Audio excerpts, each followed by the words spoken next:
Hindi ako bratinela o spoiled brat. Ang budget ng Pilipinas ay hawak lang ng 2 tao. Ang budget ng Pilipinas ay hawak lang ng 2 tao. Hawak lang siya ni Congressman Zaldico at ni Congressman Martin Romualdez. Yan ang katotohanan. Halimbawa ko dito, medyo mahaba ito, kaya pagpasensyahan mo.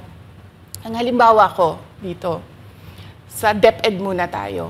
Sa Department of Education, noong taong 2023, merong 5 billion na inapprove para sa classroom construction. Nagulat ako kasi merong mga lumapit na miyembro ng House na humihingi. Hinihingi nila yung 5 billion, parte ng 5 billion na budget. Wala kasi akong experience sa ganyan. At saka ang pagkakaintindi ko, pag inapprove na yan ng Office of the President, ibibigay na yan, pagdediretso na yun sa approval at trabaho ng Department of Education sa construction ng mga classroom. Nagulat ako, may humingi. Magkano ba ang amin dyan? Magkano ba ang amin dyan? So sinabi ko, hindi pwede ito.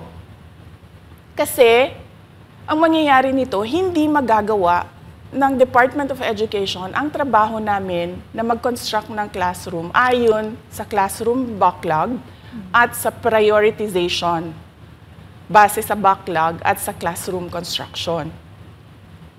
So sinabihan ko yung isang congressman, sabihan ninyo si Martin Romualdez na hindi pwede chap-chapin ang classroom construction na 5 billion.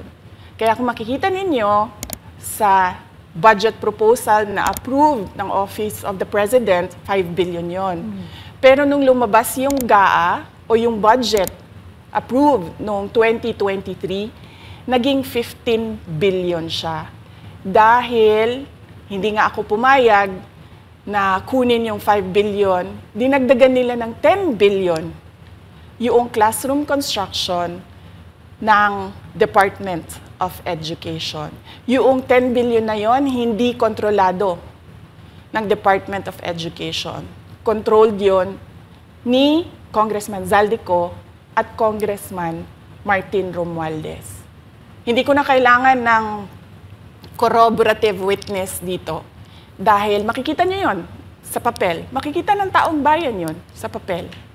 NEP, 5 billion, lumabas ang budget approved, 15 billion. So maiintindihan niyo, 'di ba? Bakit pa tayo magbo-budget hearing para sa Office of the Vice President? 2 tao lang naman ang nasusunod sa budget ng bayan natin.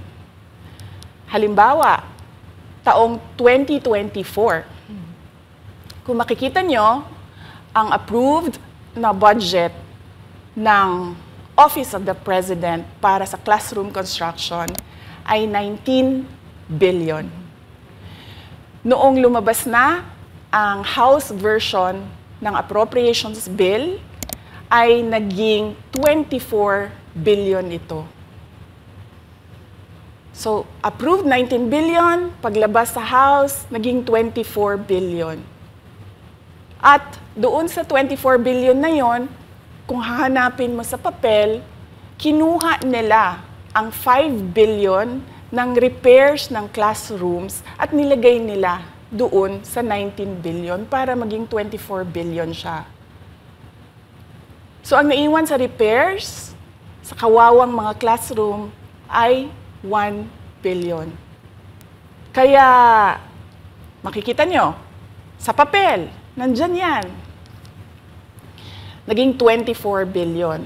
At hindi lang yan, dahil noong 2023 ay hindi ako pumayag na hindi masunod yung DepEd na rules sa paano mag-classroom construction based on need, ang ginawa ngayong 2024, inattach nila ang listahan na kung saan gagawin ang mga classroom construction worth 17 billion.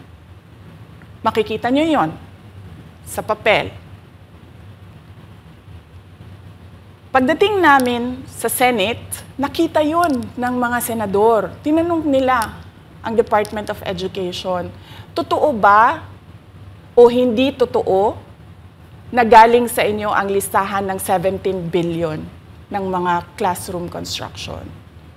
So sabi namin sa mga senador, hindi totoo.